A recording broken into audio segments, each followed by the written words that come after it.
Oke, halo semuanya, balik lagi di Vincent Podcast. Nah, hari ini bintang tamunya adalah salah satu mahasiswa kedokteran, bener ya, Bener-bener. dari Tungko.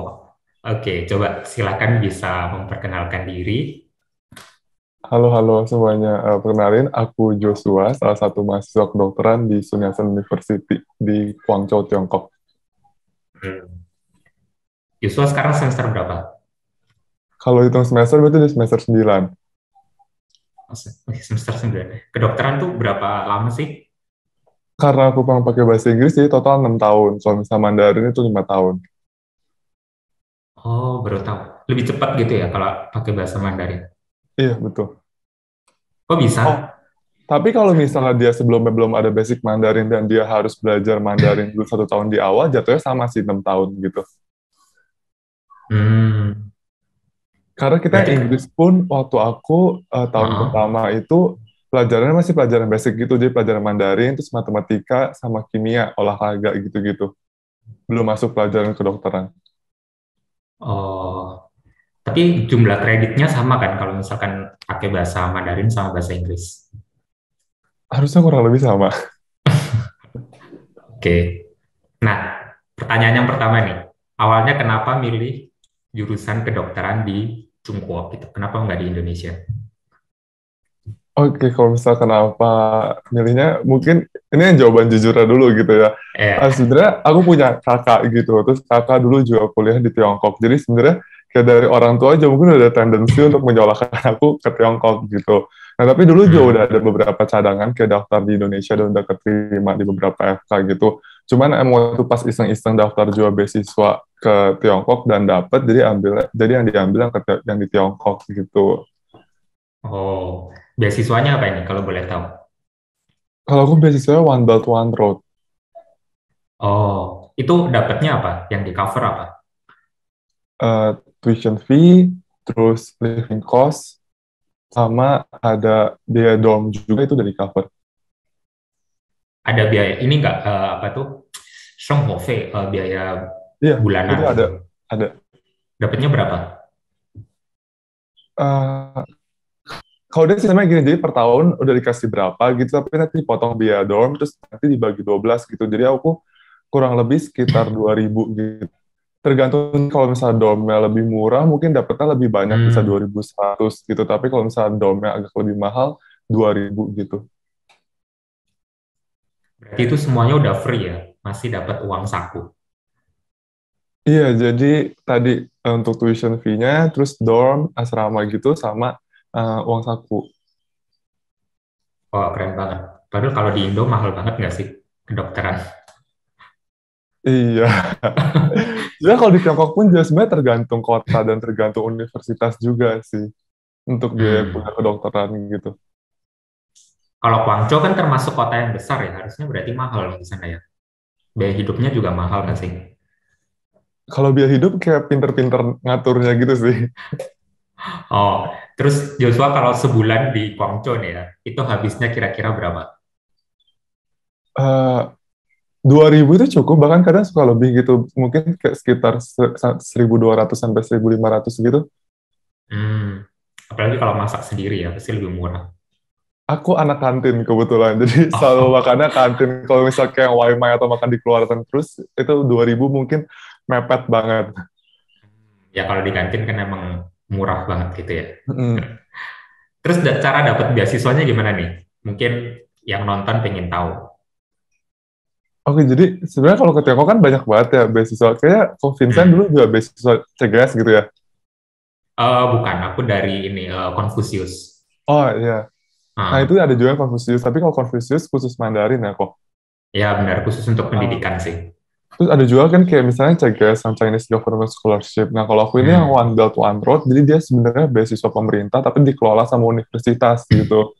Kalau misalnya dulu gimana cara dapetinnya, sebenarnya kurang lebih caranya sama aja gitu kayak beasiswa lain, perlu ngikutin syarat-syarat yang mereka tentuin gitu. Mungkin Ko Vincent juga sebelumnya udah pernah bahas sama pembicara lain gitu kayak ya misalnya apa nyerah paspor, ijazah SMA, terus kayak misalnya surat rekomendasi, transkrip nilai dan segalanya gitu sih Kak. Cuman mungkin yang bedain kalau untuk One Belt One Road ini kita pertama harus apply dulu ke kedutaan KJRI di Guangzhou ataupun kedutaan Tiongkok di Jakarta gitu. Kita apply dulu ke mereka biar dapat surat rekomendasi. Nanti kita pakai surat rekomendasi dari KJRI Indonesia di Oh, Guangzhou atau KBRI Tiongkok di Indonesia gitu buat apply ke universitasnya gitu baru bisa dapat. wah, berarti agak sedikit, kayaknya lebih sedikit susah sih daripada Confucius. Harus pakai surat rekomendasi dari KJRI dulu ya. Iya, pas zaman aku, karena aku awal-awal gitu masih lebih nggak gitu ketat seleksinya, tapi pas junior-junior adik kelas gitu lebih ketat sih. Misalnya kayak kalau nggak ada HSK atau misalnya TOEFL sama sekali agak susah gitu. Hmm. Terus cara mintanya ke KJRI gimana dong? By email atau apa? By email kirimin dokumen-dokumen yang dibutuhin gitu. Hmm. Terus Jadi dapat kenapa kok? dapatnya suratnya di scan gitu Email berarti ya? balik. Oh, oke. Iya, Hmm. Oke, oke. Jadi itu yang bikin yang ada pembedanya di situ ya. Kayaknya kalau Chinese government juga nggak perlu surat rekomendasi kayaknya dari enggak. KJRI. Hah. Oke, nah waktu berangkat ke CK nih, waktu berangkat ke Chungguo itu udah ada basic Mandarin atau belum? Dikit-dikit. Karena sebelum ke Cungko udah pernah les dulu gitu di Indo. Hmm. Kayak waktu kelas 3 SMA les, terus abis itu setelah UN diintensifin lesnya gitu. Tapi ya les di Indo, pas nyampe ke sana pun juga mereka ngomongnya cepet banget kan. Jadi kayak, Ya, apa, ya, ya. Terus habis gitu untuk syarat beasiswanya tadi berarti nggak wajib HSK berarti ya, nggak ada skor minimal berapa gitu. kalau misalnya belum ada HSK, nanti dia ikut kelas Mandarin dulu gitu 1 tahun. Tapi kalau misalnya nggak mau ikut yang kelas Mandarin 1 tahun itu dulu, beberapa jurusan ada yang nerapin harus HSK 6, ada juga yang harus HSK 5 gitu. Kalau kedokteran setahu aku HSK 5 cukup gitu, tapi sebenarnya cukup untuk sehari-harinya doang. Tapi kalau untuk pelajarannya nggak cukup sama sekali sih mau HSK 6 pun. Karena misalnya kayak Hmm, yang kalimat-kalimat ilmiah, yang kalimat spesifik kedokteran kan nggak dipelajari di HSK gitu. iya, iya, benar. Berarti untuk apply pertama kali beasiswanya nggak perlu HSK juga oke gitu ya, nggak masalah. Iya, tapi ada juga yang bilang sebenarnya gini sih, kalau misalnya mau ningkatin chance keterimanya ya lebih baik kalau bisa ada gitu HSK-nya. Hmm. Terus kayak Joshua awalnya berarti kan nggak pakai HSK ya? Aku waktu itu cuma masukin HSK 3. Oh, udah ada sih tapi ya berarti ya udah ada basic. Iya, karena yang kelas 3 SMA dikebut gitu, setelah UN di Hmm. intensifin, terus coba tes HSK 3 gitu. Karena waktu itu kan juga emang daftarnya yang bahasa Inggris, jadi nggak nyiapin yang sampai HSK 5 atau 6 gitu. Terus untuk masuk ke jurusannya HSK 5 gitu. Biasanya kan wajib 1 tahun ambil bahasa, terus habis itu untuk masuk ke jurusan kan ada minimal HSK berapa gitu kan. Kalau kedokteran HSK 5 ya tadi ya. Kalau misalnya Mandarin HSK 5, kalau misalnya yang bahasa Inggris, dulu peraturannya yang penting sebelum lulus HSK 4 cukup gitu. Tapi Hmm. sekarang dengar-dengar katanya dinaikin jadi harus HSK 5. Jadi kurang tahu juga sih sebenarnya harus HSK berapa. Kalau yang bahasa Inggris gitu. Terus ada tes tes tulis atau wawancara gitu nggak? Eh, Mungkin kalau beberapa univ lain ada. Pas aku harusnya ada, tapi nggak tahu kenapa ditiadakan gitu. Oh, ditiadakan. Berarti lebih gampang dong masuknya. Iya. Hmm. Sebenarnya kalau untuk kuliah apa kedokteran di Tiongkok kan lebih mudah sih dibandingkan kalau misalnya mau ke negara lain, misalnya kayak ke Amerika, ke Jerman atau UK gitu. Maksudnya persyaratannya. Iya, sama termasuk ujian masuknya juga gitu. Hmm. Dulu waktu zamannya Joshua masih ada ini nggak tes tulis atau wawancara gitu? Nah, pas aku nggak ada, tapi pas yang angkatan di bawah aku ada. Oh, semakin ke bawah berarti semakin ke sini ada tes tulis sama wawancaranya gitu ya. Eh, gini, kalau misalnya yang wawancara itu yang untuk dapetin beasiswanya. Nah, terus nanti pas udah masuk gitu, nah mereka bakal ngadain tes tertulis. Nah, senior-senior aku itu ada tes tertulis itu, tapi pas di angkatan aku nggak ada. Kayak gitu kok. Oh, Jadi kalau misalnya yang wawancara itu yang dari pemberi beasiswanya, kalau misalnya yang tes tertulis itu dari sekolahnya gitu. Pas kita udah masuk nanti ada tes tertulisnya lagi gitu. tes tulisnya tentang apa itu? Kayak matematika gitu nggak? Kalau dulu kata senior itu matematika, fisika, biologi, sama bahasa Inggris deh kalau nggak salah. Itu pakai Tapi pas bahasa tahun Mandarin. aku, nggak pakai bahasa Inggris. Oh, Eh, tapi pas tahun aku entah kenapa ditiadakan gitu. hmm. Oke. Nah, itu gunanya tes untuk apa sih? Nentuin kelasnya atau gimana?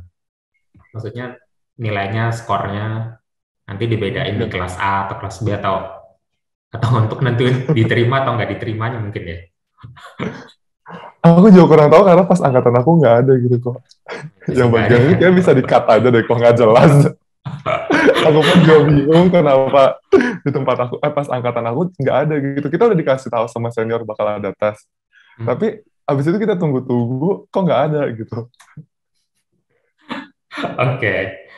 Nah, Joshua tadi pengantarnya pakai bahasa Inggris, bukan pakai bahasa Mandarin. Tapi tetap dong, ada beberapa mata kuliah yang pakai Mandarin. Atau dosennya semuanya pakai bahasa Inggris. Karena nanti kita internship-nya di rumah sakit lokal, jadi kita juga tetap dipersiapin biar bisa ada at least basic Mandarin dikit-dikit lah gitu. Jadi tetap ada pelajaran Mandarin. Pelajaran Mandarin itu kalau yang Mandarin umum itu dari semester 1 sampai berarti semester 5. Terus habis Mhm. itu kalau semester 6 sampai sekitar semester 8 berarti itu ada namanya Chinese medicine gitu. Hmm. Ya, itu untuk pelajarin apa ya, bahasa Mandarin yang khusus kedokteran gitu lah. Susah nggak sih? Eh, tergantung sih kayak suka apa enggak. Karena aku kebetulan suka belajar bahasa, jadi susah-susah gampang lah. Oke, coba sih ada beberapa kosakata yang bisa Ada guru bisa Mandarin disebutkan. asli malu nih nanti kalau salah Nggak, nadanya. karena aku bukan anak kedokteran. Nah, kayaknya aku juga nggak tahu sih. Misalnya apa ya? Eh, misalnya Jakang gitu. Tapi itu sebenarnya singkatan gitu. Aslinya ada panjangannya. Cuman kalau biasa di conversation sehari-hari ngomong Jakang orang orang China udah ngerti. Itu artinya hipertiroid gitu. Kalau panjangnya Jiachuang Xian Kung Nang Kang Jin gitu. Bisa, susah banget. Iya itu kalau Itu yang kayak pakai. nama penyakit, terus misalnya kayak nama obat-obat gitu juga ada. Misalnya kayak apa ya? Meisu gitu, itu penicillin. Oh, yang pun susah banget sih. Soalnya aku dulu pernah jadi translator ya kan di Taiwan. Jadi translator untuk TKI, TKW gitu yang ada di orang Indo yang ada di Taiwan. Nah, waktu itu aku bawa bawa salah satu tenaga kerja gitu ke rumah sakit. Terus dokternya jelasin pakai bahasa kedokterannya gitu. Yang mana aku nggak ngerti sama sekali. Bahkan bahasa Indonesianya aku nggak tahu itu apa udah dijelasin pakai bahasa Inggris. Nama-nama penyakit gitu kan susah kan. Iya, jadi kalau misalnya pakai bahasa Mandarin, kalau misalnya dia bahasa pengantaran bahasa Mandarin, itu sih apa tantangan lebihnya gitu. Karena benar Hmm. semuanya di Mandarinin gitu. Terus waktu internship di CK gitu, ngerti nggak orangnya ngomong apa gitu? Ya harusnya paham sih ya. Oh, tapi aku belum. Kan karena COVID gitu, jadinya pulang ke Indonesia nggak bisa balik lagi. Nah, sekarang harusnya itu udah pre-intern ke rumah sakit. Tapi karena apa yang nggak bisa balik ke sana, jadinya online gitu sistemnya. Maksudnya sesi ininya magangnya online. Iya, kalau sekarang masih change sih. Sesinya masih semester depan. Oh, masih belum berarti ya. Tapi mulai dari change sih juga harusnya udah ke rumah sakit gitu. Berarti rumah sakitnya sekarang yang ada di Indo ya. Kalau ini kayak kita apply sendiri gitu sih, mandiri. Kita cari-cari rumah sakit buat belajar-belajar. Hmm. Tapi dengar-dengar nih ya katanya sih. itu nggak bisa, kalau dari lulusan dari luar atau dari Cungkuo gitu ya, itu nggak bisa apply di Indonesia, bener nggak sih? Buat jadi dokter di Indonesia gitu ya kok. Nah, bahkan Eh, untuk sesinya pun nggak boleh katanya, kecuali kalau ada kenal orang dalam. Sebenarnya bisa kalau misalnya untuk sesinya, bahkan ada beberapa kampus yang emang regulasinya untuk murid internasional boleh koas gitu atau internship.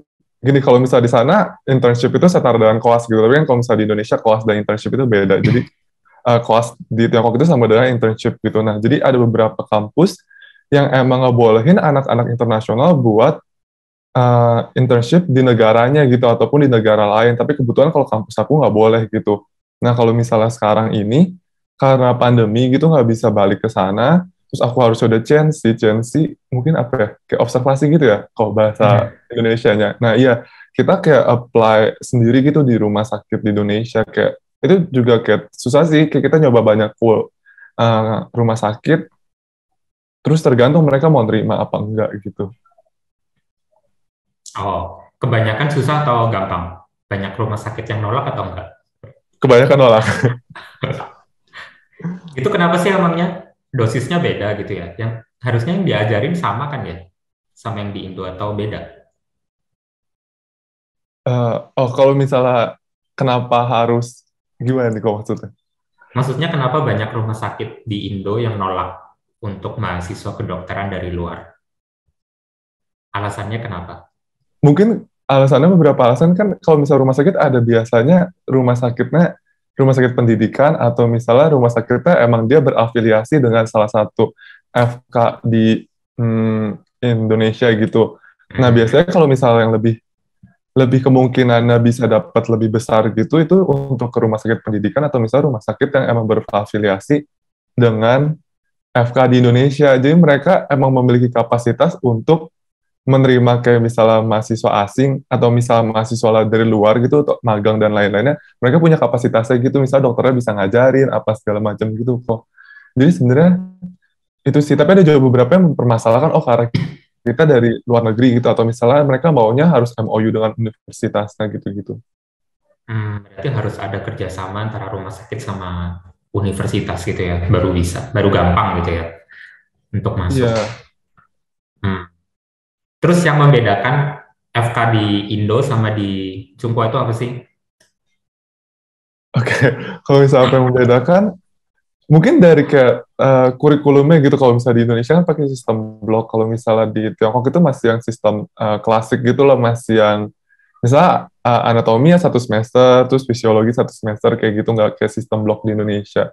Terus kalau misalnya di Indonesia kan nanti SKED dulu gitu, sarjana kedokteran dulu, baru nanti kelas yang Hmm. profesinya. Kalau misalnya di sana langsung gitu, misalnya yang bahasa Inggris 6 tahun, jadi dalam 6 tahun itu nanti belajar yang teorinya, terus ditambah internship yang setara kelas di Indonesia itu, baru nanti lulus gitu.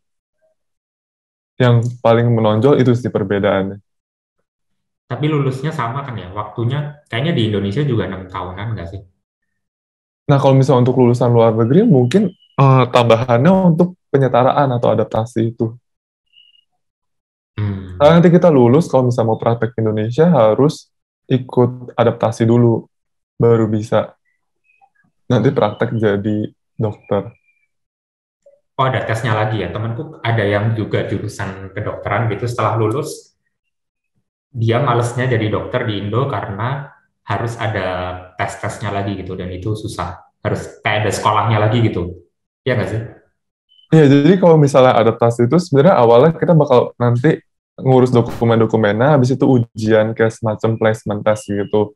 Nanti kalau misalnya udah lulus placement test itu, kita harus pilih kayak universitas di Indonesia untuk ngelakuin adaptasi. Nah, itu tuh apa adaptasi di universitas di Indonesia itu sekitar 1 sampai 2 tahun tergantung regulasi dari universitasnya. Kayak gitu sih Satu kalau. sampai 2 tahun. Itu sekolah lagi. Tergantung universitas. Jadi ada beberapa universitas yang nanti disamain jadi kayak anak kelas lagi, tapi ada juga yang beberapa universitas yang dijadiin kayak attending dokter gitu, jadi kayak dokter tamu lah gitu. Hmm. Terus Beda itu universitas, beda regulasi, bayar lagi nggak? beda treatmentnya gitu lah, bayar lagi. Terus Joshua ntar setelah lulus kira-kira mau di Indo atau enggak? Kalau sekarang sih pertimbangannya kalau misalnya emang nanti sampai lulus belum bisa balik, mungkin ikut penyetaraan adaptasi itu dulu gitu. Karena kan udah sama-sama di Indo gitu. Hmm. Kalau misalnya enggak nih, kalau misalkan udah bisa balik ke Cungkuo, terus bakal kerjanya di Indo atau enggak? Mungkin ada kemungkinan antara kayak misalnya lanjut belajar lagi atau misalnya kayak coba tes ujian lisensi negara lain gitu. Hmm. Oh, di negara lain pun tetap harus ini juga ya, ada kayak penyetaraan gitu. Tetap harus belajar lagi di negara tersebut. Tergantung kalau misalnya kayak ke UK gitu, itu dia tes ujian lisensi merekanya aja. Atau nggak misalnya kayak kita mau kerja di Tiongkok pun juga tes ujian lisensinya aja sih. Hmm. Oke. Terus kalau misalkan di Cungkuo itu ada dapat ini ya, apa sih? Mata kuliah Chinese Chinese medicine. Ada yang traditional Chinese medicine, Oh, TCM. oke. Itu kayak akupuntur gitu-gitu. Ada, tapi aku cuma dapat itu 1 semester doang, karena jurusan aku yang benar-benar CE yang kedokteran barat gitu. Tapi ada juga teman aku yang dia jurusannya Chung CE, jadi Hmm. itu dia Chung I-nya atau TCM-nya lebih banyak gitu sih. Tapi kalau di tempat aku cuma dapetnya 1 semester aja. Itu wajib ya, mata kuliah wajib, bukan bukan pilihan. Oh, kalau misal kedokteran di Tiongkok juga udah dipaket-paketin gitu sih, kita nggak ada sistem milih kayak KRS gitu-gitu. Oh, nggak ada Xuanke gitu. Oh, Hmm, jadi ya udah kayak anak SMA gitu ya. Semester betul, ini belajarnya ini gitu. betul. Oke, kayaknya pertanyaannya udah cukup. Nah, yang terakhir nih, mungkin ada apa pesan yang mau disampaikan gitu buat buat mahasiswa-mahasiswa mungkin yang ingin kuliah kedokteran tapi di Cungkuo gitu, tapi dia bingung karena nggak bisa Mandarin atau apapun deh terserah Joshua. Oke. Kalau misalnya yang mau kuliah kedokteran gitu, aku selalu ingat salah satu senior aku pernah bilang gitu. Jadi kalau misalnya mau kuliah kedokteran baik ke Tiongkok atau misalnya ke negara lain gitu yang di luar negeri, ya kalian harus punya planning at least untuk 10 sampai 15 tahun ke depan gitu karena emang perjalanannya panjang gitu. Dan kalau misalnya mau ke Tiongkok sendiri, kalau misalnya emang nggak bisa Mandarin pun ada yang pakai jurusan bahasa Inggris gitu, tapi tetap nanti harus belajar bahasa Mandarin untuk sehari-hari dan juga nanti untuk mendukung pas internship di rumah sakit gitu sih kok. Hmm. Oke, jadi yang nggak bisa Mandarin jangan takut untuk apply beasiswanya. Tapi yang paling Ya. penting juga sebenarnya harus apa ya, suka belajar Mandarinnya dulu juga sih sebenarnya. Karena mungkin aku beberapa lihat teman aku agak sulit belajar Mandarinnya karena sebenarnya emang mereka basicnya nggak suka gitu. Jadinya nggak suka dan jadinya nggak mau pelajari. Hmm. Tapi sebenarnya kan di sana walaupun kuliahnya pakai bahasa Inggris, tetap dalam kehidupan sehari-hari mau kemana-kemana kan tetap Mandarinnya kepake gitu ya. Betul, betul. Oke, jadi belajar Mandarin. Jadi harus belajar Mandarin dulu apa enggak nih? Kalau Untuk bisa at least ada basic lah dulu gitu. Atau kan misalnya lebih baik misalnya mengenal Mandarinnya di Indonesia dulu kalau emang yakin oh suka nih, kira-kira hmm, mampu gitu. Ya ke sana gitu. Tapi kalau misalnya pas di Indonesia aja emang udah nggak suka, nggak mau belajar Mandarin, mendingan di Indonesia atau di negara lain gitu. ya agak susah sih ya kalau nggak bisa bahasa negara tersebut. Gitu. Iya. Oke, nah Joshua waktu di Cungkuo ikut kegiatan ini nggak PPIT? Ada ikut, pernah ikut di ranting, cabang, dan pusat juga gitu kebetulan. Hmm. Jadi yang belum tahu mungkin PPIT itu adalah singkatan dari apa? Perhimpunan Pelajar Indonesia Tiongkok. Jadi untuk anak-anak Indonesia, mahasiswa Indonesia yang ada di Tiongkok gitu ya. Nah, di PPIT-nya pusat. Oh, tiga-tiganya ya.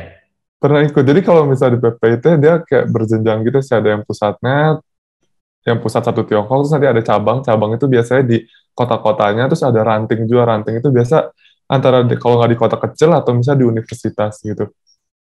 Hmm. Joshua pernah ikut semuanya. Wah, berarti aktif banget nih. Mahasiswa yang aktif ikut berorganisasi. Lumayan. Karena kebetulan di kampus aku, jadi di kampus Univ aku punya 5 kampus area. Terus yang aku Mhm. di kampus utara itu yang khusus untuk kedokteran, terus keperawatan, habis itu public health gitu-gitu. Nah itu orang Indonya dikit gitu. Jadi yang banyak itu di kampus area lain gitu. Jadinya ikut itu biar bisa kenal orang Indo lain juga lah gitu. Ya, bisa menambah relasi juga ya.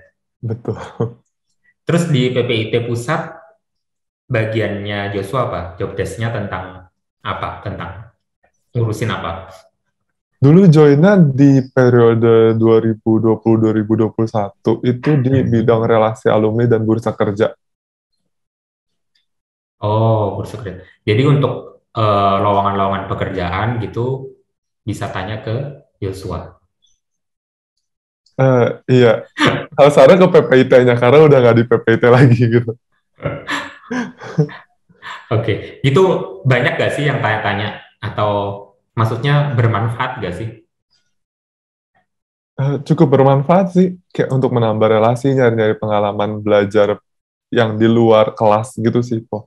Hmm. Kayak misalnya aku kedokteran, tapi aku joinnya relasi alumni dan bursa kerja itu jauh banget gitu kan. Jadinya kalau buat teman-teman yang emang pengen belajar hal-hal lain yang di luar kelas, worth it kok buat join kayak PPT gitu. Tapi yang penting diingat tujuan utamanya belajar gitu, bukan untuk organisasi. Jadi pinter-pinter bagi waktu aja. Ya, benar.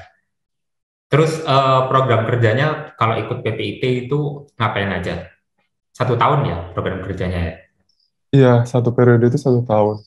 Hmm. Kalau dulu aku di relasi alumni dan bursa kerja, sebenarnya aku di departemen relasi alumninya gitu. Jadi kan relasi alumni dan bursa kerja dibagi di 2 departemen gitu, ada relasi alumni sama bursa kerja.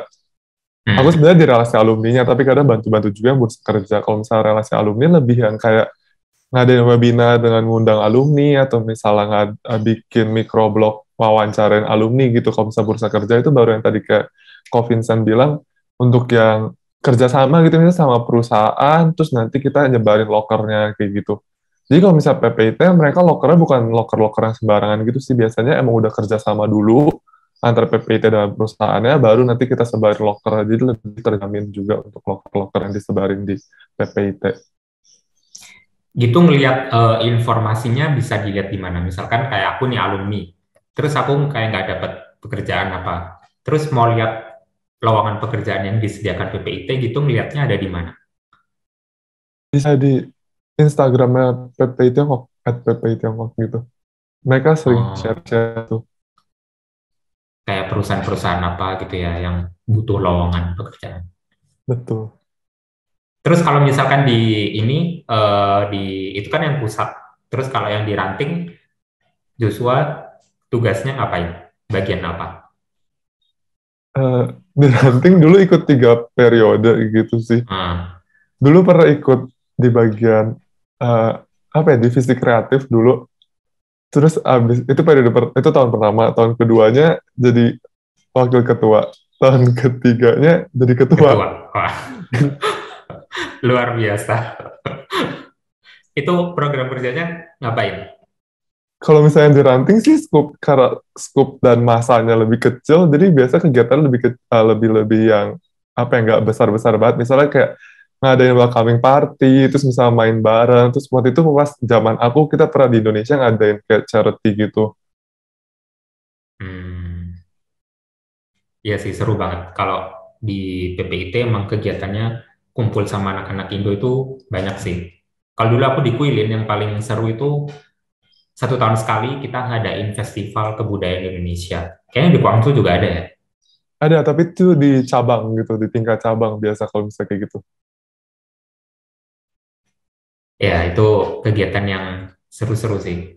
Jadi bisa ingat sama Indonesia melalui kegiatan itu. Iya, waktu di cabang pernah juga bantuin ngurusin kayak gituan, Malam Kebudayaan Indonesia. Hmm. Jadi buat teman-teman yang di sana, yang mungkin mau ke Cungpo tapi takut karena nanti nggak ketemu orang Indo, jangan khawatir karena di Cungpo ada organisasi yaitu PPIP gitu. Nanti itu bantuin ini juga nggak sih, misalkan kalau pendaftaran untuk mahasiswa baru nanti kayak di data gitu, terus datanya dikasih ke KJRI gitu kan? Betul. Ya, jadi nanti kalau hilang tanggung jawabnya ketua, tanggung jawabnya ketua PPI. Thank you Joshua buat waktunya. Yang lagi sibuk kayaknya sekarang lagi sibuk apa ini? Tadi itu kegiatan observasi di rumah sakit sih kok. Tapi sekarang karena Natal dan Tahun Baru, jadi lagi libur sebenarnya. Dikasih libur sama rumah sakitnya. Sampai kapan tuh? Sampai tanggal 2. Oh, berarti minggu ini free ya? Iya. Bisa jalan-jalan. Ngejar kelas online. Oh, masih ada Karena kuliah? itu tadi, aku di sana kan harusnya udah pre-internship, udah yang CNC online itu. Hmm, Mm. oke. Sukses buat kuliahnya. Semoga lulus dengan lancar. Thank you, kok. Oke, semoga bermanfaat. Thank you Joshua. Thank you semuanya. Bye-bye, Cecian.